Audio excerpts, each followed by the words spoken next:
Yang terhormat Bapak Kepala SMP Negeri 2 Bangka, yang kami hormati Bapak Waka Kesiswaan dan Kurikulum, dan juga Bapak Ibu Guru yang saya banggakan. Om Swastiastu. Puja dan puji syukur kami panjatkan hadapan Tuhan Yang Maha Esa, karena berkat Asung Kerte Bareng Nugrahnya kita bisa berkumpul, dan saya diberikan kesempatan untuk mengibaskan atau mendiseminasi budaya positif di SMP Negeri 2 Bangka. Bapak Ibu, salam dan bahagia. Demikian salam dari CGP. Bapak Ibu, dalam diseminasi kita nggak perlu terlalu tegang, kita bawa enjoy saja, sehingga apa yang nanti saya ibaskan itu bisa Bapak Ibu terima dengan baik. Dan sekali lagi saya sampaikan bahwa di sini saya bukan bermaksud menggurui, tetapi saya hanya bermaksud mengibaskan apa yang telah saya dapatkan dalam pembelajaran pendidikan program guru penggerak. Dan demikian juga nanti materi yang saya sampaikan itu adalah terkait tentang budaya positif, dan itu terdapat di platform Merdeka Mengajar. Nah, mungkin Bapak Ibu guru sudah ada yang membukanya, sehingga nanti aksi nyatanya bisa kita sama-sama lihat. Baik Bapak Ibu, pada kesempatan kali ini saya akan kembali lagi saya tekankan bahwa saya akan menjelaskan itu budaya positif. Nah, apa yang akan kita atau saya akan membahaskan ke Bapak Ibu itu ada 7 poin Bapak Ibu. Yang pertama itu adalah perubahan paradigma belajar, kemudian disiplin positif, selanjutnya motivasi perilaku manusia, terus kebutuhan dasar, posisi kontrol, keyakinan kelas, dan yang terakhir adalah segitiga restitusi. Baik, langsung saja kita langsung yang pertama itu berbicara mengenai perubahan paradigma belajar. Nah, tanpa ini sebenarnya kita sudah mengalami langsung Bapak Ibu-nya. Nanti dalam penjelasannya saya akan lebih banyak ke prakteknya, yang teorinya Ibu Bapak pasti sudah paham, dan itu juga Bapak Ibu sudah mengalami langsung. Nah, paradigma baru dalam belajar. Mungkin Bapak Ibu sudah begini ya, sudah merasakan yang baru sekarang di pembelajaran sekarang seperti ini. Mungkin salah satunya apa Bapak Ibu? Perubahan paradigma belajar sekarang. Dari berpusat pembelajaran dari kepada Ibu Sri, berpusat dari pada guru, sekarang berpusat pada siswa atau student center ya. Nah, di sini perubahan paradigma baru ini dalam belajar ini saya akan ajak Bapak Ibu dalam sebuah permainan cobalah buka. Saya akan meminta 2 orang di antara Bapak Ibu untuk melakukan permainan ini, di mana satu guru berperan sebagai guru A. Tugasnya adalah taruhlah sesuatu pada tangan Bapak Ibu, kemudian kepalkan tangan tersebut. Kemudian coba bayangkan, setelah dikepalkan Bapak Ibu bayangkan bahwa apa yang ada di dalam kepalan tangan Ibu Bapak Ibu adalah sesuatu yang sangat berharga. Kemudian itu guru A. Kemudian untuk guru B, tugasnya adalah mencoba dengan segala cara untuk membuka kepalan tangan dari guru A tadi, dengan cara misalnya dengan cara merayu, menghardik, atau memberi hadiah, ataupun lain sebagainya. Bagaimana caranya biar guru A itu mau membuka kepalan tangannya? Oke, langsung saja. Siapa yang mau menjadi guru A? Oke, yang menjadi guru A adalah yang cewek deh, yang cewek dulu. Yang cewek guru A. Ya, Bu Sri. Kalau guru B-nya silakan Pak Budi. Ya, silakan langsung. Sini ke depan. Bu Sri ke depan aja. Nah, Pak Budi dari sana saja. Pak Budi dari sana. Apa isinya Pak Bu Sri? Sesuatu yang indah bagi saya dan sangat berharga. Silakan Pak Budi. Iya. Ya enggak, isi tangannya itu. Nggak boleh, jangan. Ini sangat berharga bagi saya, nanti dilihat sama Pak Budi.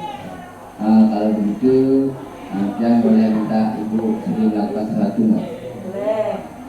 Yang minta Ibu Sri tepuk tangan dong. Tepuk tangan dengan tangan satu boleh? Nggak boleh, ada tangan dua. Oh, dan itu nggak bisa karena kepala saya biar nggak terbuka. Bisa nggak kira-kira? Atau yang lain? Coba angkat tangan Bu Sri. Bisa. Keduanya. Boleh. Sekarang buka dua tangannya. Jangan. Ini punya saya dan yang pilihan karena ini sangat berharga bagi saya. Kalau tepuk tangan, coba tepuk tangan Bu Sri, tepuk tangan. Dengan tangan begini Nah boleh. itu tidak tepuk tangan namanya Bu Sri. Itu memalukan. Eh? Tepuk kepala. Oh, nggak boleh. Jangan. Oke Bapak Ibu, ternyata Bu Sri itu bersikukuh tetap mengepalkan tangannya. Silakan Bu Sri. Iya, jangan ya. Beri applause untuk kita semua Bapak Ibu. Nah, di sini Bapak Ibu ada 3 pertanyaan yang ingin saya ajukan dari permainan tersebut. Pertanyaan pertama itu adalah, apakah Anda membuka kepala tangan Anda? Mengapa? Apa alasannya? Kemudian pertanyaan kedua, apakah menutup? Kenapa? Apa alasannya? Kira-kira tadi pertanyaan yang mana? Yang menutup ya. Alasannya, coba boleh saya tahu Ibu Sri, apa alasannya kenapa Ibu bersikukuh mempertahankan kepala tangannya? Karena yang saya kepala itu adalah sesuatu yang sangat berharga dan orang lain tidak boleh lihat. Oke, ya berarti Bapak Ibu pertanyaan 1 dan 2 itu jawabannya tentu relatif ya, tergantung daripada yang bersangkutan. Kemudian pertanyaan yang ketiga, dalam kegiatan ini sesungguhnya siapa yang memegang kendali atau kontrol untuk membuka atau menutup dari genggaman tangan tersebut? Siapa kira-kira yang mempunyai kontrol? Yang punya tangan, berarti itu adalah belajar mengenai kontrol diri. Baik Bapak Ibu, ini pertanyaan ketiga jawabannya tentu seperti itu. Yang memegang kontrol itu adalah diri sendiri. Sehingga paradigma baru belajar pada sekarang adalah berdasar pada teori kontrol. Nah, mungkin kemarin Bu Basudewi sudah menjelaskan kalau sebelumnya itu lebih pada stimulus respon, kalau sekarang lebih pada ke teori kontrol. Artinya pembelajaran kita itu lebih ke teori kontrol. Seperti apa teori kontrol? Bapak Ibu masih seperti apa teori kontrol itu? Bapak Ibu bisa baca di depan.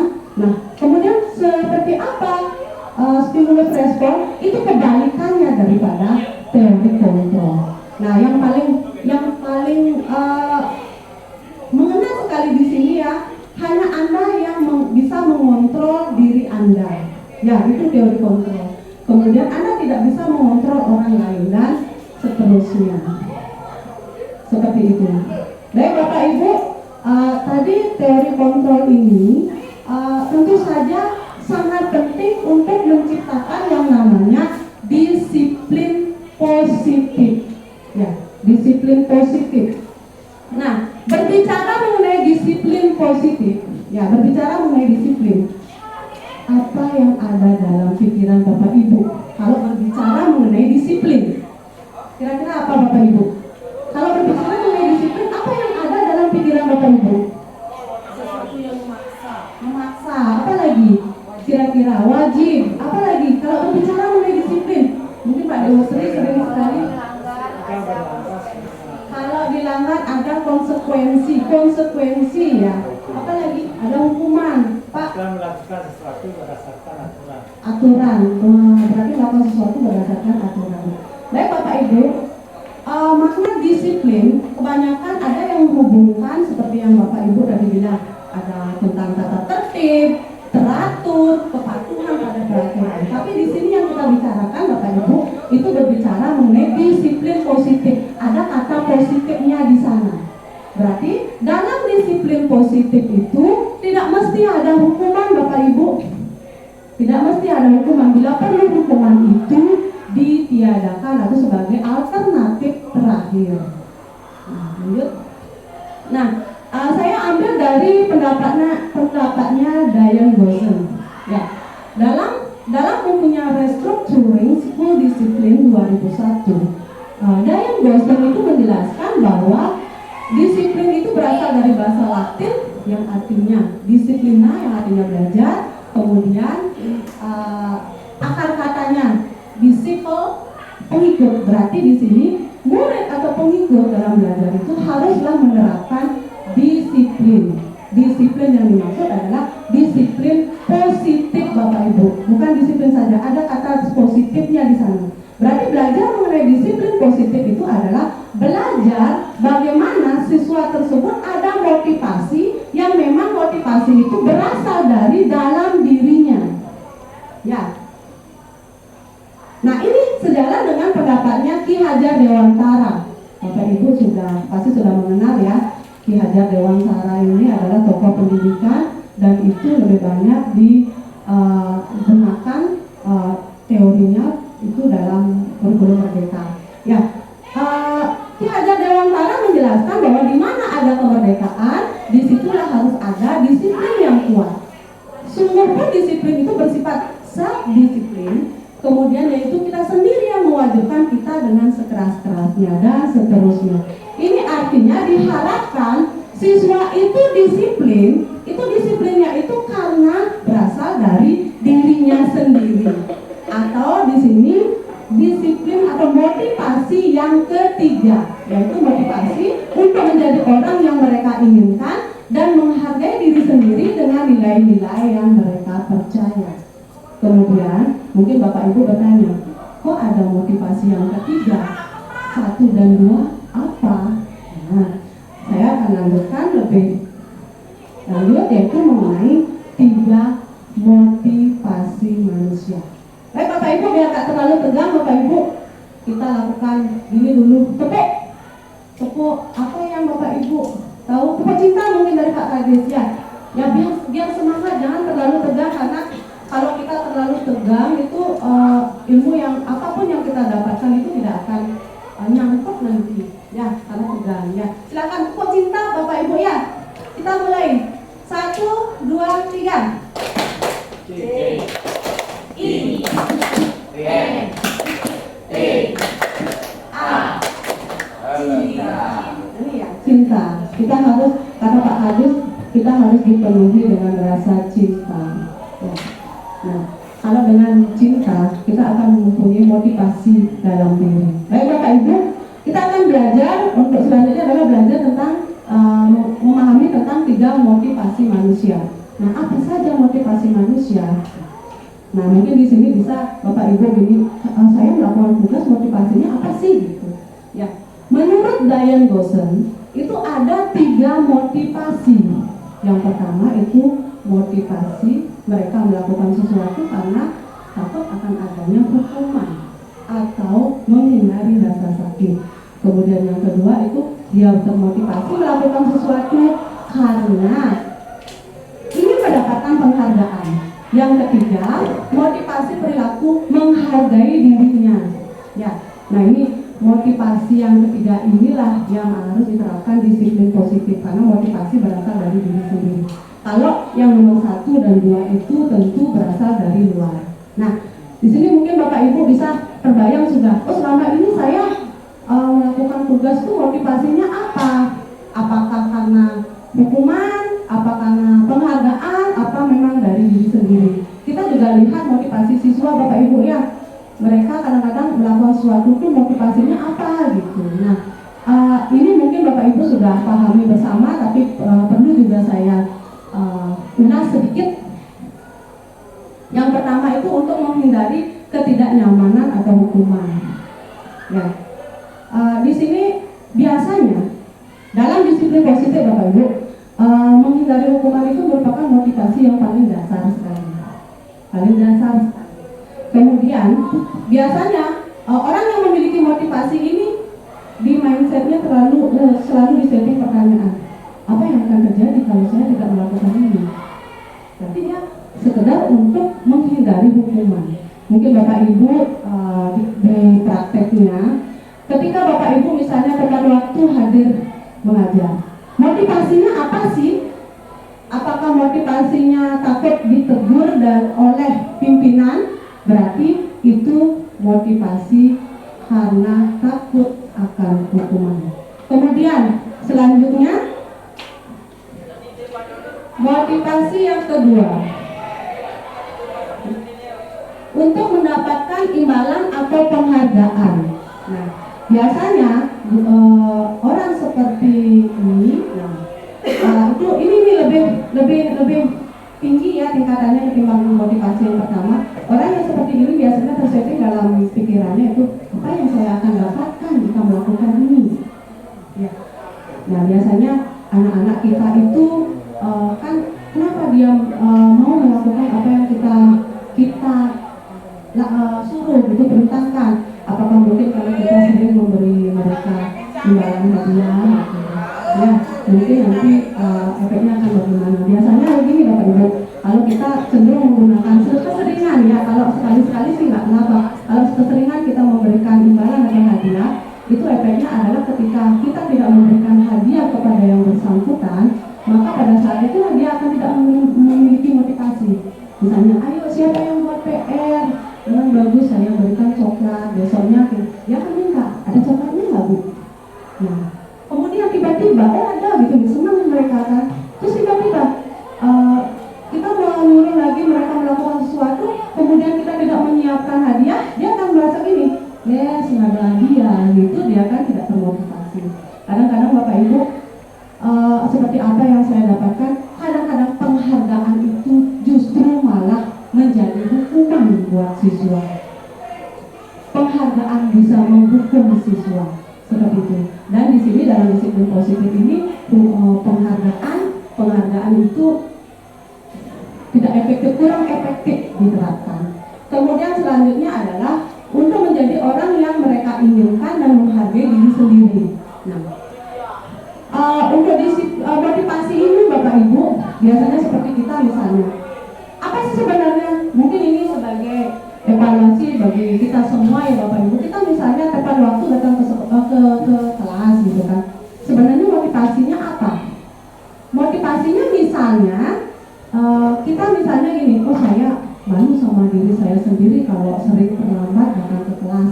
Atau misalnya ibu atau bapak pengen menjadi teladan bagi siswa. Itu artinya Bapak Ibu sudah memiliki motivasi yang bersumber dari dalam diri. Oke. Selanjutnya Bapak Ibu, dalam penerapan disiplin positif kita juga harus memahami bahwa setiap manusia memiliki kebutuhan dasar. Ya, setiap manusia memiliki kebutuhan dasar. Nah, di sini kebutuhan dasar manusia itu ada 5 Bapak Ibu. Kebutuhan dasar itu ada manusia. Biasanya manusia itu melakukan sesuatu itu karena dilandasi oleh tujuan. Tujuannya apa? Tentu saja dia untuk memenuhi kebutuhan yang ada pada dirinya. Kalau di sini juga saya tidak akan menjelaskan terlalu banyak, kita langsung saja ke teknis kita di kelas. Ya. Nah, Bapak Ibu, kembali lagi bahwa ada 5 kebutuhan dasar manusia. Itu yang pertama adalah bertahan hidup, yang kedua adalah penguasaan, ketiga kasih sayang dan rasa diterima, yang selanjutnya kebebasan, dan yang terakhir adalah kesenangan.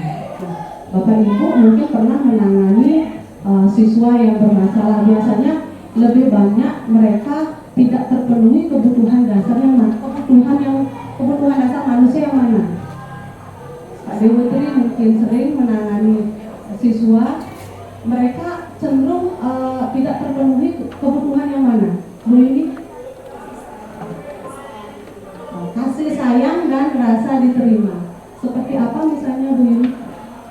Misalnya seperti pembelajaran di kelas, ketika kita sedang diskusi atau saya menyampaikan materi, mungkin ada siswa yang sengaja lain-lain atau bahkan tidak menghiraukan pembelajaran. Setelah ditanya, mereka tidak menjawab dengan alasan yang pas atau malu-malu. Tapi setelah kita ajak diskusi secara pribadi, di sana baru kelihatan, baru mereka mati seperti itu. Berarti Bu ini itu lakukan penempatan dari mengetahui ya. Ya, mungkin Pak Made biasanya dari siswa yang Bapak ajar itu biasanya mereka melakukan sesuatu karena motivasi yang mana? Kebutuhan dasar mana yang tidak terpenuhi?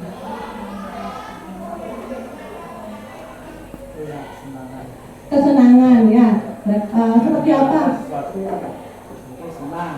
Oh ya. Rasa senang. Iya, dia Tidak senang pasti dia akan lain-lain. Oh, dia harus merasa senang dalam mengikuti pelajaran ya. Kalau tidak senang, dia tidak ingin seperti itu. Baik Bapak Ibu, saya akan paparkan sedikit saja terkait 5 kebutuhan dasar. Yang pertama Bapak Ibu, kebutuhan bertahan hidup atau survival. Nah, ini berkaitan dengan kebutuhan yang bersifat fisiologis untuk bertahan hidup seperti misalnya kesehatan, rumah, dan makanan. Nah, coba ini ada praktek baik dari saya.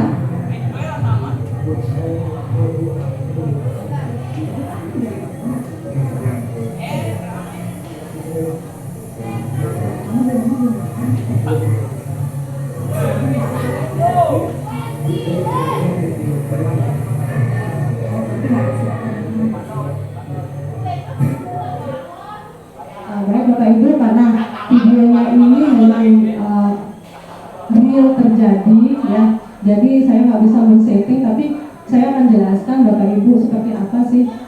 Ini Bapak Ibu mungkin sudah tidak asing lagi dengan siswa yang ada di depan nih. Siapa itu kira-kira Bapak? Ya. Ini banyak laporan dari para guru pengajar, ya katanya yang bersangkutan sering keluar kelas ketika jam pelajaran. Nah, tidak hanya Bapak Ibu saja yang mengalami, saya selaku wali juga seperti itu. Ketika saya asik mengajar, dia keluar lama lagi Bapak Ibu. Ternyata Bapak Ibu setelah saya lakukan pendekatan secara humanis, ternyata siswa yang bersangkutan memang ada satu kebutuhan yang tidak terpenuhi sehingga dia melakukan seperti itu. Ya, dia keluar kelas karena ingin makan Bapak Ibu. Ingin makan. Berarti kan kebutuhan dasar ya Bapak Ibu. Ketika saya tanya kenapa kamu keluar, saya makan Bu. Dengan entengnya dia bilang saya makan Bu.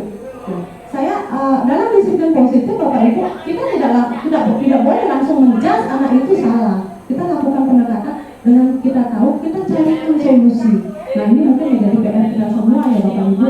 Ketika ada anak ini tidak satu orang saja, kadang-kadang banyak orang siswa yang seperti itu. Bu, saya lapar sekali Bu. Nah, saya lakukan pendekatan sama suatu yayasan ini. Kenapa kamu nggak makan sebelumnya? Memang siswa ini tidak dipersiapkan sarapan di rumahnya oleh orang tuanya, karena orang tuanya terlalu sibuk. Nah, kita sendiri juga kan sama-sama manusia, seorang guru juga manusia. Ketika kita lapar kan kita ingin makan dulu sebelum kita melakukan aktivitas. Nah, demikian juga dengan anak didik kita. Nah, itu mesti PR menjadi kita semua apa yang perlu kita lakukan untuk menyikapi hal tersebut sehingga terciptalah disiplin positif. Kemudian selanjutnya itu kebutuhan untuk disayangi dan diterima meliputi kebutuhan akan hubungan dan koneksi sosial, kebutuhan untuk memberi dan menerima kasih sayang, dan kebutuhan untuk merasa menjadi bagian dari suatu keluarga. Nah, seperti yang dibilang sama Bu Yuni tadi, nah, kenapa anak itu melakukan suatu tindakan atau kesalahan? Karena memang anak tersebut kurang mendapatkan kasih sayang di sekolahnya, sehingga di rumahnya, sehingga dia mencari perhatian di sekolah. Dan masalahnya adalah dia mencari perhatiannya dengan cara yang kurang tepat. Nah, kita sebagai guru mesti berpikir untuk hal seperti itu, bagaimana cara menyikapi siswa yang seperti itu. Kemudian selanjutnya penguasaan. Nah, Bapak Ibu pernah nggak menangani masalah anak kurang disiplin karena penguasaan, motif kebutuhan dasar penguasaannya tidak terpenuhi? Penguasaan itu adalah berhubungan dengan kekuatan untuk mencapai sesuatu, menjadi kompeten, menjadi terampil, diakui atas prestasi dan keterampilan, didengarkan dan memiliki rasa harga diri. Nah, kalau saya sendiri pernah mengalami Bapak Ibu, ketika ada anak dia OSIS, ya, pada waktu pemilihan lomba LKBB, karena dia mungkin senang sekali di sana. Pada waktu pemilihan LKBB dia tidak diikutkan, entah karena mungkin tidak memenuhi syarat atau dan sebagainya. Karena merasa tidak diikutkan, dia agak merasa kurang diakui kompetensinya. Yang terjadi apa? Dia malah sering keluar kelas. Dan dia lakukan adalah nungguin temannya yang ikut LKBB. Ya, setelah saya tanya, kamu kenapa nggak ikut belajar? Kenapa di sini? Ya Bu, saya mau lihat mereka latihan LKBB. Siapa tahu nanti ketika saya SMA saya ikut bernyanyi. Terus kemudian saya tanya, kenapa kamu nggak ikut saja kemarin? Tidak dipilih, Bapak. Karena alasan tidak dipilih. Berarti di sini penguasaannya dia ingin menunjukkan bahwa apa kompetensinya diakui, gitu. Ini juga menjadi PR bagi kita semua, Bapak Ibu, ya, menyikapi hal seperti itu. Kemudian selanjutnya adalah kebutuhan akan kebebasan. Nah, ini sudah sering sekali kita temui. Seperti Pak Made tadi ingin bebas. Ya, seperti itu Pak Made, ya, ingin bebas. Nah, ketika misalnya kalau pengalaman pribadi saya, Bapak Ibu masih ingat mungkin yang namanya Juliartawan, ya, kelas 9A itu perwalian saya. Ketika Juliartawan saya suruh belajar, dan demikian juga Bapak Ibu mungkin kita suruh belajar. Ya, lama dia duduk kan. Nah, dia merasa bosan. Dia pada saat pembelajaran yang dia lakukan, tahu nggak Bapak Ibu? Mencoret-coret bangku. Coret-coret tuh bangku sampai kotor banget. Kemudian saya berikan dia konsekuensi, Bapak Ibu. Tidak hukuman, konsekuensi. Kemarin kan sudah dijelaskan sama Bu Gusti konsekuensi itu seperti apa. Atau nanti saya juga akan mengingatkan kembali. Saya berikan konsekuensi kepada beliau untuk membersihkan lagi bangku itu. Nah, besoknya apa yang terjadi? Dia lagi mencoret-coret bangku itu. Nah, kemudian saya lakukan pendekatan secara humanis. Saya panggil, kemudian adakan sebuah dialog. Kenapa kamu suka sekali mencoret-coret? Ternyata kebutuhan akan kebebasannya yang tidak terpenuhi. Karena dia bosan, Bapak Ibu, bosan di kelas. Kan kita tahu dia nggak bisa mengikuti pelajaran karena membaca saja dia nggak paham. Sehingga kalau dia membaca nggak paham, itu yang paling dasar sebenarnya. Dia membaca nggak paham, dia otomatis kan bengong jadinya, dia bengong. Akhirnya yang terjadi adalah dia harus disuruh bengong tanpa dia tahu apa sebenarnya makna daripada yang dia saksikan. Kemudian untuk mengisi waktunya dia lakukan dengan mencoret-coret seperti itu. Nah, itu yang perlu kita pelajari juga untuk kita selesaikan, carikan solusi bersama-sama. Selanjutnya adalah kebebasan akan kesenangan. Nah, kebebasan akan kesenangan itu adalah kebutuhan untuk mencari kesenangan, bermain dan tertawa. Anak-anak dengan kebutuhan dasar kesenangan yang tinggi biasanya ingin menikmati apa yang dilakukan. Nah, saya juga sempat memvideokan, mendokumentasikan, ya. Silakan, ya.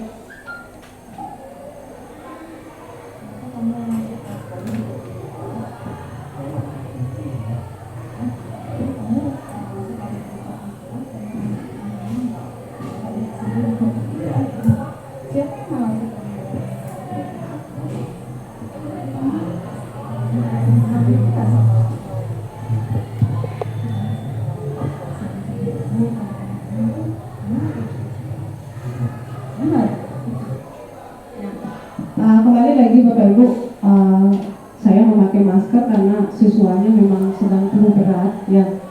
Nah, saya ini jelaskan kembali seperti apa sih, karena ini agak kurang jelas, ya. Ini anak perwalian saya namanya Ngurah, dia senang sekali ribut di kelas Bapak Ibu. Senang. Kalau sudah ribut, jagonya. Kalau langsung anak-anak kita belajar yuk gitu, dia langsung gitu kan. Nah tiba-tiba ketika pada suatu momen saya panggil anak yang bersangkutan, dia tanya, kenapa kok kamu senang sekali ribut dan mengajak teman-teman kamu ribut? Dia dengan entengnya menjawab, kalau saya ribut, saya senang. Senang ya dengan ribut itu kamu senang? Iya. Emang di mana-mana kamu suka ribut? Enggak. Kalau di rumah enggak. Kok di rumah enggak? Karena kalau di rumah saya sendiri, Bu. Orang tua enggak ada, kerja sampai malam. Kemudian saya habiskan waktu untuk main HP sendiri ketika saya berada di rumah, di sekolah. Itu dia melampiaskan apa keinginannya itu untuk bersenang-senang sama teman-temannya. Nah, berarti di sini kebutuhan dasar yang mana yang tidak terpenuhi itu adalah kesenangan. Dia ingin bersenang-senang karena di rumahnya dia mungkin bisa dibilang kurang senang karena orang tua yang nggak ada seperti itu, karena bekerja.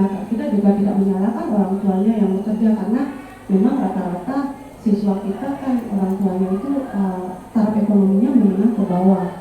Dan kadang-kadang juga ada anak yang bercerita untuk mencari uang untuk membeli 1 kilogram beras saja mereka susahnya luar biasa. Kalau kita bersyukur ya, karena kita setiap bulan dapat gaji. Tapi mereka gimana? Memang benar-benar susah. Kita tidak memaksakan itu. Bapak Ibu, dalam menciptakan disiplin positif, kita harus kembali lagi, kita harus memahami kebutuhan dasar mana yang tidak terpenuhi. Sekali lagi saya mungkin perlu imbaskan Bapak Ibu, ketika ada anak yang bermasalah, kita jangan langsung menjas anak itu dengan label anak nakal, anak misalnya suka membantah dan lain sebagainya. Kita pelajari dulu seperti apa sih, kebutuhan apa sih yang tidak terpenuhi. Karena kalau kita menganggap gini, orang dia terus-terusan begitu, mungkin memang karena kebutuhannya terus-terusan tidak terpenuhi. Makanya saya tadi sampaikan, inilah PR bagi kita semua. Karena kita nggak boleh langsung menghukum, karena kalau menghukum itu kan ada menimbulkan yang baru, masalah yang baru. Kita harus gini, karena dalam pembelajaran Merdeka Mengajar itu Bapak Ibu itu berorientasi seperti yang Bapak Ibu tadi bilang, berorientasi pada siswa. Ya, siswa. Berarti kita berusaha bagaimana memahami siswa. Karena yang namanya belajar itu tidak mesti berbicara mengenai dia menguasai materi, semata hanya materi, tetapi karakternya kurang bagus juga nggak efektif. Kita berusaha, kalau kita dikasih pilihan itu misalnya, alangkah bagusnya karakternya yang lebih bagus. Kalau kita boleh bisa memilih kedua-duanya, dia pintar sekaligus berkarakter, seperti itu. Kemudian Bapak Ibu, berbicara mengenai budaya positif juga berbicara mengenai 5 posisi kontrol. Yang kemarin juga sudah dipaparkan sama Bu Gusti ya, ada 5 posisi kontrol. Kita sebagai guru terutama, kita memerankan 5 posisi kontrol. Yang mana? Nah, dalam 5 posisi kontrol itu ada yang posisi penghukum, kemudian pembuat rasa bersalah, sebagai teman, pemantau, dan manajer. Coba kita gini Bapak Ibu, ingat-ingat kembali, kira-kira kita sebagai guru, kita cenderung ke posisi kontrol yang mana Bapak Ibu? Semuanya, Bu. Semuanya, itu bagus sekali. Juga teman juga, manajer juga, pembantu juga, membuat rasa bersalah, membuat rasa bersalah. Artinya kita menyalahkan anak-anak, itu maksudnya itu, Bu? Bukan Bapak, lagi sebentar yang akan jelaskan lebih lanjut. Kita beri plus dulu buat Pak Kumpul karena sudah menerapkan 5 posisi kontrol sekaligus. Itu luar biasa sekali. Bapak memang sudah menerapkan disiplin positif. Nah, mudah-mudahan semua guru juga seperti itu ya. Tapi kita harus memilih Bapak Ibu. Nah, yang mana, kalau sesuai dengan disiplin positif itu yang mana yang paling ideal? Ya, paling ideal. Lagi sebentar saya akan paparkan sedikit ya. Yang pertama, 5 posisi kontrol sebagai penghukum. Nah, penghukum itu seperti apa? Bapak Ibu pernah nggak menghukum murid? Tidak. Ada yang pernah menghukum murid ketika ada masalah itu langsung menghukum. Biasanya gini Bapak, hukuman itu bisa fisik dan juga bisa verbal. Ya, hukuman itu tidak berbicara mengenai misalnya jewer, kupingnya gitu. Ya, tetapi juga dengan kata-kata. Kata-kata itu juga termasuk hukuman. Biasanya Bapak Ibu, guru yang menerapkan posisi penghukum akan berkata, patuhi aturan saya. Awas ya. Nah, kemudian kamu selalu saja salah. Kemudian pasti selalu yang terakhir selesai. Nah, itu juga penghukum. Nah, saya ada videonya Bapak Ibu, ini juga kurang begitu jelas, tapi Bapak Ibu bisa lihat dari gestur tubuhnya penghukum. Silakan.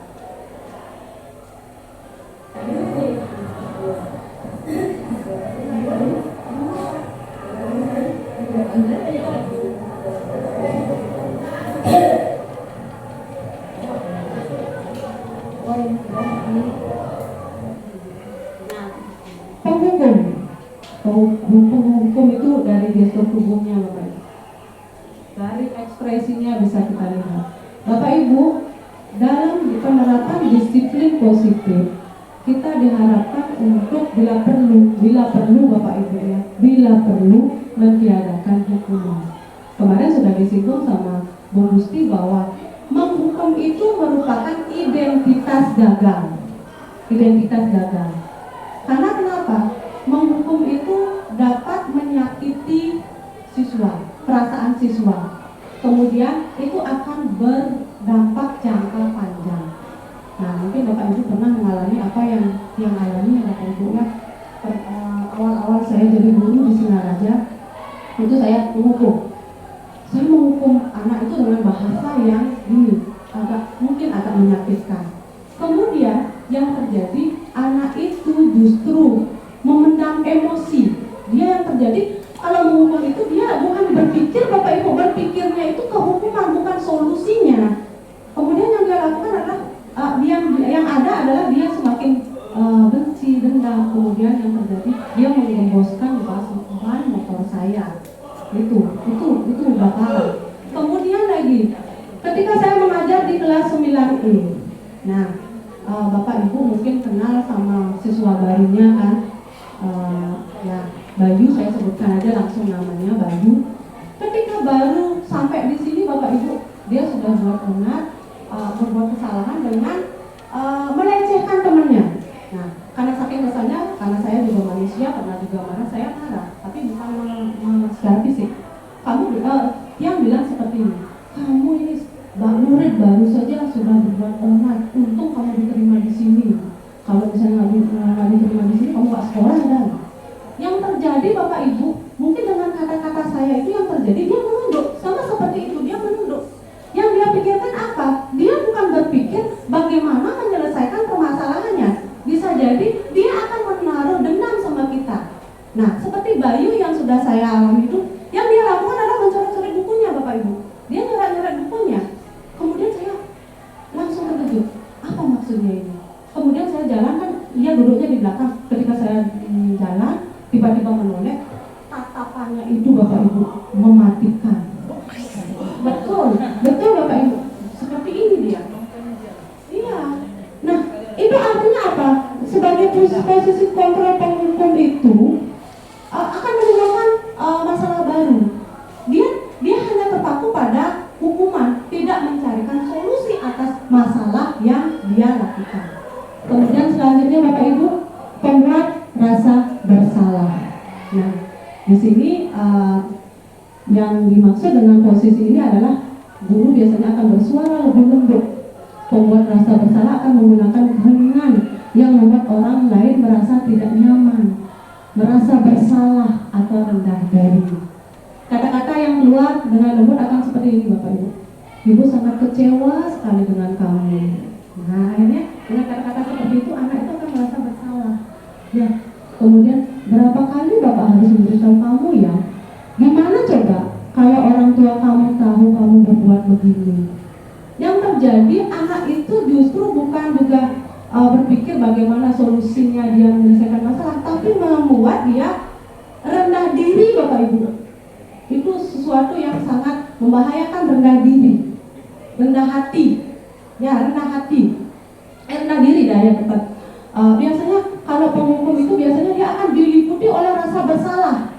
Oh iya, saya berbuat kesalahan, pasti orang tua saya akan malu. Nah, yang terjadi dampaknya adalah anak tersebut bisa saja akan membahayakan diri sendiri juga orang lain. Nah, seperti misalnya dia juga pernah melakukan itu, Bapak Ibu, ketika Dayu kelas 9A, beliau kan orang tuanya kan pisah, tapi dengan pisahnya orang tua juga tidak peduli sama yang bersangkutan. Ketika prestasinya menurun, saya nggak sengaja ngomong gini, kamu kok prestasinya menurun, mungkin nggak dimarahin sama orang tua. Yang terjadi, anak itu semakin menangis, semakin merasa bersalah, ya, iya, dia akan semakin down mentalnya. Kita bisa memposisikan diri sebagai posisi kontrol yang lain lah dalam hal seperti itu. Kalau dia kuat imannya, kalau tidak kuat, dia bisa membahayakan diri sendiri seperti itu. Kemudian lanjut, posisi sebagai teman. Nah, itu salah satu contoh mungkin kalau saya sendiri. Sebelum mengikuti CGP itu lebih banyak memposisikan diri sebagai teman. Nah, Bapak Ibu, kontrol sebagai teman itu tidak menyakiti murid, Bapak Ibu. Dia akan akrab dengan murid. Dia akan akrab banget sama murid. Kadang-kadang guru itu membantu dia menyelesaikan masalah. Tapi ini juga kurang efektif, Bapak Ibu. Kadang-kadang ketika kita membantu anak tersebut, dan suatu saat kita tidak bisa membantu anak tersebut, dia tidak akan termotivasi dia. Ini Bu Suwita kemarin juga saya dibantu, kok sekarang Bu Suwita nggak mau membantu saya menyelesaikan masalah ini, berarti Bu nggak sayang lagi sama saya. Kalau dia sudah berpikiran seperti itu, dia tidak termotivasi lagi, tidak menarik lagi kita. Ya, akhirnya ya dia bisa jadi ilfil sama kita. Ya, sebagai teman. Karena dia akan, bahkan yang lebih parah lagi ya, ketika saya pernah perhatikan ada murid, mungkin gurunya menduduki posisi sebagai teman, gurunya malah diajak bahasa gaul. Loh Pak, beginiin bahunya, itu sudah kurang berkarakter jadinya. Kalau itu dibiarkan terus, nanti kita artinya membiarkan anak itu tidak berkarakter seperti itu. Kemudian Bapak Ibu lanjut sebagai pemantau. Bapak Ibu pasti sudah paham ya, sebagai pemantau. Bapak Ibu pernah nggak menduduki posisi sebagai pemantau? Pernah nggak? Kalau pemantau itu biasanya lebih pada konsekuensi. Dia lebih menggunakan catatan atau data, Bapak Ibu. Nah, biasanya pemantau itu berarti mengawasi. Pada saat kita mengawasi, kita bertanggung jawab atas perilaku orang-orang yang kita awasi. Posisi pemantau berdasarkan pada peraturan-peraturan dan konsekuensi. Nah, mungkin Bapak Ibu masih ingat beda antara hukuman dan konsekuensi. Kalau kita secara kasat mata, secara sekilas, hukuman sama konsekuensi itu hampir sama, Bapak Ibu. Hanya saja bedanya di sini adalah seperti yang tadi bilang, kalau hukuman itu dia bersifat disiplin, dia bisa dikatakan disiplin yang gagal. Kalau gimana dengan konsekuensi? Konsekuensi itu juga sanksi, Bapak Ibu, tetapi masih masuk dalam kategori disiplin positif. Kenapa? Biasanya Bapak Ibu, kalau hukuman itu dilakukan secara refleks, Bapak Ibu, tidak direncanakan, apa adanya. Dan seperti tadi saya bilang, efeknya adalah jangka panjang. Anak itu bisa dendam, benci, marah sama kita. Biasanya kan kalau hukuman itu kan, oh dia misalnya nggak ber-PR, tiba-tiba kita sebagai pengajar tiba-tiba timbul di pikiran kita, dihukum lari lapangan 2 kali. Bahkan itu tiba-tiba, tidak direncanakan. Kalau konsekuensi, dia juga sanksi, Bapak Ibu, sanksi hukuman termasuk juga sanksi. Cuman di sini konsekuensi itu sudah ada kesepakatan sebelumnya antara murid dengan guru. Misalkan saja konsekuensi adalah jika tidak membuat PR, sanksinya adalah PR-nya dibuat atau didabelkan.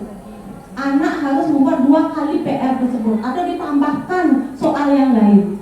Berarti Bapak Ibu, ketika anak itu nggak buat PR, dia sudah tahu, aduh sanksinya sekarang saya harus dapat soal lagi. Kalau tadi hukuman kan refleks terjadi. Kamu kenapa? Jongkok kamu. Nah, kesepakatannya ada nggak? Enggak. Ya makanya dikatakan sebagai identitas gagal. Kemudian kalau konsekuensi itu identitas sukses. Begitu. Tadi pemantau misalnya seperti ini Bapak Ibu.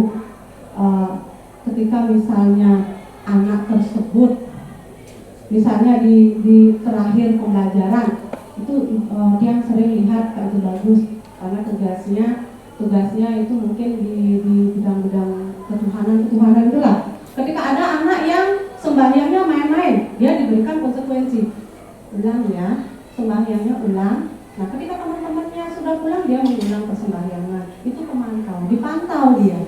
Ya, pemantau. Dan ada juga kalau di TK itu misalnya kamu berbuat bisa jawab, kasih bintang. Kemudian nggak bisa jawab, diambil bintangnya gitu. Efeknya apa? Kadang-kadang anak itu yang awalnya bangga gitu, tiba-tiba suatu saat dia memang moodnya kurang bagus, dia tidak bisa jawab, diambil bintangnya, itu kan sedih mereka gitu. Jadi ini dianggap ya lebih bagus lah daripada menghukum ya. Kemudian yang terakhir itu adalah posisi kontrol sebagai manajer. Manajer yang dimaksud itu adalah posisi di mana guru berbuat sesuatu bersama dengan murid, mempersilahkan murid mempertanggungjawabkan perilakunya, mendukung murid agar dapat menemukan solusi atas permasalahan sendiri. Nah, posisi kontrol ini Bapak Ibu dianggap sebagai posisi kontrol yang paling ideal. Karena kenapa? Posisi ini mengembalikan kembali kepada siswa yang bermasalah tersebut Bapak Ibu. Bagaimana solusinya? Apa solusinya? Dia yang memikirkan sendiri. Ya, ini kenapa dibilang paling ideal? Karena kita lihat, kalau posisi kontrol penghukum, anak itu dihukum, semakin hari terus saja mengulang-ulang kesalahannya. Berarti kenapa? Karena dia berorientasi pada hukuman itu. Ya, kadang bahkan juga ada yang paling begini mungkin ya, anak yang agak ngeyel sedikit, saya berbuat salah, nanti juga dihukum, segera saya dihukum, beres, gitu kan. Nah, di sini dalam posisi manajer, anak itu diberikan kemandirian untuk mempertanggungjawabkan perbuatannya. Apa solusinya biar kedepannya dia jadi lebih baik. Nah, posisi kontrol manajer ini menjadikan anak yang melakukan kesalahan itu memperbaiki kesalahannya, sehingga nanti ketika dia kembali ke kelompoknya itu akan memiliki pribadi yang lebih kuat. Nah, contohnya adalah berikut.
Seperti ini Bapak, ketika anak ini perwalian saya itu punya potongan rambut yang katanya sedang viral sekarang kriminal ini dari alis dia ke sini les gitu kan, dia lakukan manajer terhadap siswa tersebut.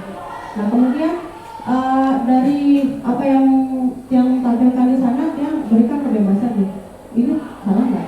Dia bilang salah Bapak, salah Bu, sudah tahu salah kenapa diulang? Kenapa dilakukan? Ya Bu, kami mengikuti zaman kemarin kan libur gitu kan. Nah, yang saya lakukan tidak langsung menghukum dia, tetapi saya suruh dia mencari solusi. Terus gimana solusinya sekarang? Dia bilang begini, Bu, kalau saya nyari solusi sekarang ini nggak bisa. Ini kan rambut ini tumbuh dulu Bu. Ya. Terus bagaimana selanjutnya? Nanti kalau ini sudah tumbuh saya akan lakukan. Nah, di sini saya memberikan dulu kesempatan pada anak tersebut seperti itu. Nah, selanjutnya kita lakukan pemantauan. Dia sudah tidak mengulang lagi nanti. Itu yang perlu kita lakukan.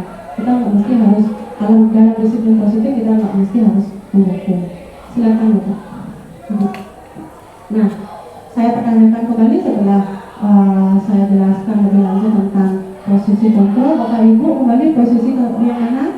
Kalau Pak Kontrol tadi semua posisi sudah dia perankan, termasuk dia sudah menerapkan posisi yang paling ideal yaitu manajer. Yang mana yang dominan Bapak Ibu? Yang paling dominan. Kalau saya sebagai teman, kalau Pak Eko posisinya di mana Bapak Ibu? Sebagai teman. Oke. Nah, untuk selanjutnya kita bisa pikirkan posisi kontrol apa yang perlu kita lakukan. Dan saya harapkan sih posisi kontrol sebagai manajer. Selanjutnya keyakinan kelas. Nah, keyakinan kelas mungkin ini masih awam ya di benak Bapak Ibu, karena saya dapatkan ini waktu di CGP. Nah, lanjut. Mengapa keyakinan kelas bukan peraturan kelas Bapak Ibu? Ya, sebenarnya Bapak Ibu ya, peraturan kelas dengan keyakinan kelas itu sama Bapak Ibu.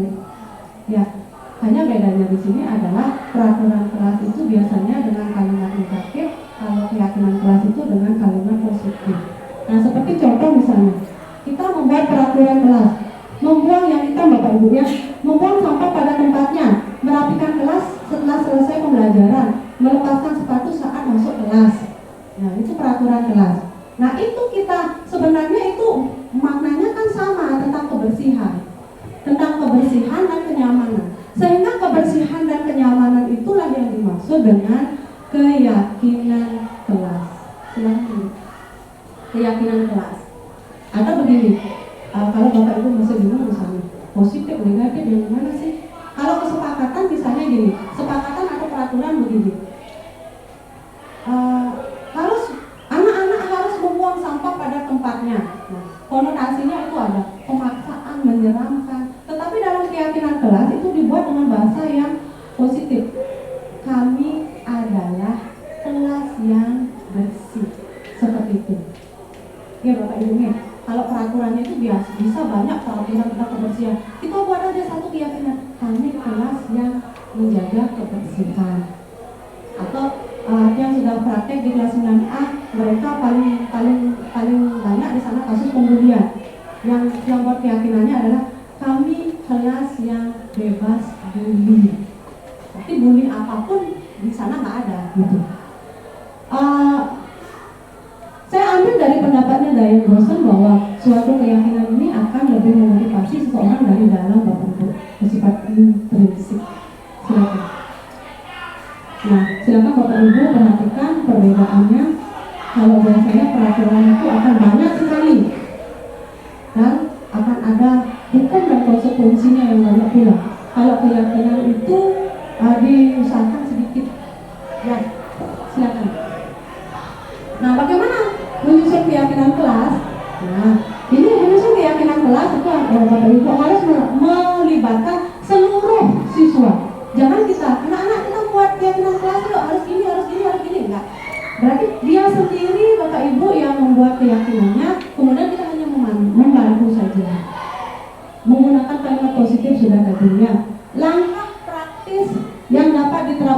membuat keyakinan kelas. Baik, yang pertama, membuka ruang diskusi. Tadi saya sudah jelaskan, memberikan kesempatan kepada siswa itu untuk membuat keyakinan kelas sendiri. Kalau misalnya Bapak Ibu berniat membuat keyakinan kelas, ya nanti saya mau buat keyakinan kelas, biar ada acuan daripada peserta didik. Kalau memang ibu atau bapak belum ada keyakinan kelasnya, boleh Bapak Ibu buat kesepakatan dulu. Nanti setelah kesepakatan itu ada, Bapak atau Ibu bantu anak-anak itu untuk mengubah kalimat yang awalnya bahasa anak-anak itu menjadi bahasa yang positif. Kemudian lanjut. Nah, kemudian seperti yang saya praktekkan itu setiap masukan dari murid itu saya tulis di papan atau murid tulis di papan. Lanjut. Terus mengajak siswa untuk menentukan nilai kebajikan. Nah, misalnya seperti tadi kan buka sepatu ketika masuk ke kelas atau menjaga kebersihan. Kita jadikan aja satu itu kalimat positif atau kebajikan. Kata kebajikan itu adalah kebersihan, seperti itu. Tinjau ulang, kita meninjau ulang, maka perannya di sini adalah membantu mereka meninjau ulang. Dari awalnya mereka membuat peraturan yang dengan bahasa yang lebih menjas seperti itu dengan kata-kata yang negatif, kita bantu rumuskan menjadi kalimat yang positif. Kemudian membuat penyataan keyakinan kelas. Nah, itu setelah ada, kita sudah ubah ke positif, kita tinggal buatkan, kemudian tempel di papan, di tembok. Itu sebagai dasar ya Bapak Ibu dalam kita mengajar. Kalau misalnya gini, apakah keyakinan kelas itu hanya dibuat di perwalian? Tidak Bapak Ibu. Kita bisa membuat keyakinan kelas di setiap kelas di mana tempat kita mengajar. Karena kan seperti tadi saya sampaikan bahwa keyakinan itu sama dengan kesepakatan, peraturan. Ya, sehingga kalau misalnya dia melanggar kan kita bisa ingatkan dengan atau kita bimbing dengan restitusi. Seperti misalnya kita buat keyakinan hanya 1 kali boleh keluar meninggalkan pembelajaran. Kan kadang-kadang siswa itu kan kalau kita ajar sering sekali keluar kan. Nah, itu kita buatkan kesepakatannya Bapak Ibu. Dari kesepakatannya itu kita ubah menjadi kalimat positif yang disebut dengan keyakinan kelas. Gitu. Nah, ini proses saat saya baik teman-teman, sekarang saya selaku kepala kelas akan membentuk keyakinan. Ini ketika mereka sudah berhasil. Baik teman-teman, ini adalah kesepakatan kelas kita yang telah kita buat bersama. Jadi Kesepakatan Bapak Ibu di pelajaran. Yang kedua adalah semoga. Nah, ini prosesnya Bapak Ibu. Setelah keyakinan kelas itu terbentuk, maka kita ada anak-anak itu membuat seunik mungkin, kemudian kita tempel. Kalau misalnya keyakinan mata pelajaran mereka, kalau saya sendiri di praktek baiknya saya suruh membuat kesepakatan atau keyakinan kelas itu di buku catatannya Bapak Ibu. Ketika misalnya saya mengajar, ini sering sekali saya alami di kelas 9B, ketika ada salah satu temannya yang berpendapat, siapa yang bisa anak-anak menjawab? Saya dibully. Wih, serem digituin sama teman-temannya. Nah, pada saat itu kita ingatkan, anak-anak, coba lihat keyakinan kelas nomor ini. Apa? Gak boleh membuli, Bu. Ya, kalau udah gak boleh membuli ya jangan. Begitu kan saya. Itu sebagai acuan kita dalam membimbing anak tersebut. Kemudian restitusi. Nah, kemarin juga sudah dijelaskan sama Bu Gusti Basudewi bahwa restitusi itu adalah yang paling ideal. Nah, apa itu restitusi? Restitusi merupakan proses kolaboratif. Nah, saya simpulkan aja Bapak Ibu ya. Yang namanya restitusi itu adalah bagaimana mengajak anak itu yang berbuat kesalahan itu belajar dari kesalahannya sehingga untuk menyelesaikan masalahnya, sehingga nanti ketika dia kembali ke kelompoknya itu dengan karakter yang lebih kuat, artinya lebih baik. Ketika dia bersalah, kita ajak dia mencarikan solusi, yang solusinya itu dari dia sendiri, kemudian dari solusi itu akan diterapkan. Karena begini Bapak Ibu, kalau solusinya dari dia sendiri, maka itu akan lebih diingat karena solusinya itu berasal dari motivasi dari dalam. Lanjut. Restitusi itu ciri-cirinya adalah ada 9 ciri. Bapak Ibu bisa baca sendiri. Memperbaiki hubungan. Restitusi itu memperbaiki hubungan. Benar Pak Bapak Ibu?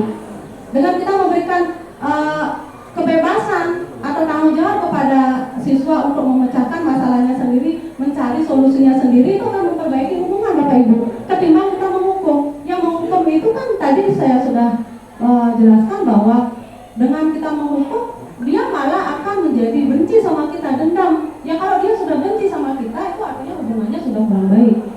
Kemudian, nah, penerapan restitusi ini dengan pendekatan segitiga restitusi. Kemarin juga sudah dibahas sama Bu Gusti. Ya silakan. Sebelum. Yang pertama, dalam segitiga restitusi itu ya Bapak Ibu ya, yang paling bawah itu adalah menstabilkan identitas, kemudian validasi tindakan yang salah, kemudian menanyakan keyakinan. Berarti kalau Bapak Ibu guru mau melaksanakan segitiga restitusi, berarti harus membuat keyakinan kelas dulu. Kalau belum membuat keyakinan kelas, boleh membuat kesepakatan kelas dulu. Silakan. Kalau dalam restitusi yang pertama, menstabilkan identitas. Ketika siswa itu bermasalah, Bapak Ibu kembali lagi jangan langsung memarahi anak. Yang kita lakukan adalah kita stabilkan identitasnya. Misalnya kelasnya yang kotor kan saling lempar mereka. Yang kita lakukan santai aja Bapak Ibu. Ya, kita stabilkan identitasnya. Jangan gini, jangan kita marah. Kenapa ini? Siapa pelakunya? Kalau kita melakukan seperti itu, yang tidak ada di pikiran mereka adalah bagaimana caranya melindungi dirinya biar nggak bersalah. Akhirnya apa? Saling tuduh. Kalau dia sudah saling tuduh, masalahnya udah berubah kemana-mana. Selanjutnya yang kita lakukan dalam hal pertama itu kita bilang, sudah anak, nggak apa-apa, ibu juga pernah seperti ini, berbuat salah itu biasa. Ya, seperti itu yang kita bilang. Jangan kita langsung marah. Kita stabilkan identitasnya dia. Tidak apa-apa anak. Tapi kita bilang dulu, ya enak ya. Kalau yang sudah saya praktekkan begini, enak ya ketika anak-anak lempar-lemparan bumi di kelas. Iya anak enak ya, lempar-lemparan bumi. Ya dong gitu. Terus saya tanya, kita tetap stabilkan diri dulu. Jangan kita emosi, karena kita sudah berubah Bapak Ibu. Kalau kita marah-marah nanti kita yang kolek di sana. Iya, kita stabilkan dulu. Enak ya anak, iya. Nah, sekarang kalau sudah begini, nyaman nggak? Enggak Bu. Terus apa yang harus? Kemudian ini yang salah Bu, ini yang salah. Anak-anak berbuat salah itu biasa. Ibu nggak mencari siapa yang salah. Yang Ibu inginkan adalah bagaimana menyelesaikan masalah ini. Dia tidak tenang lagi seperti itu. Kemudian lanjut tahap 2 yaitu tindakan validitas tindakan yang salah. Artinya gini, setelah kita lakukan stabilkan emosinya dia biar nggak duduk-duduk ingin membela dirinya, kita tanya, apa alasan kamu berbuat seperti ini nak? Ini merugikan nggak? Nah, kita ungkapkan dengan bahasa-bahasa yang tidak menyakiti tetap. Ya, karena kalau kita semakin marah dia anak itu benci dia. Bapak ini serem, itu misalnya. Ibu ini serem gitu. Kita tanya alasannya, karena kita tahu setiap tindakan itu ada alasan. Kemudian lanjut menanyakan keyakinan. Nah, anak-anak kita punya keyakinan kelas. Keyakinan kelasnya apa? Nah, kalau misalnya dia kelas yang tidak jadi walinya kita, dia akan melihat di bukunya. Oh iya Bu, kami kelas yang bersih. Terus ini udah bersih nggak? Terus bagaimana solusinya? Mereka pasti dia berpikir, ya Bu, kita pembersihan dulu dong Bu. Gitu seperti di kelas kemarin saya pembersihan dulu dong Bu. Bersama-sama mereka kompak. Udah Bu, udah selesai. Lebih terjalin hubungan yang positif di sana.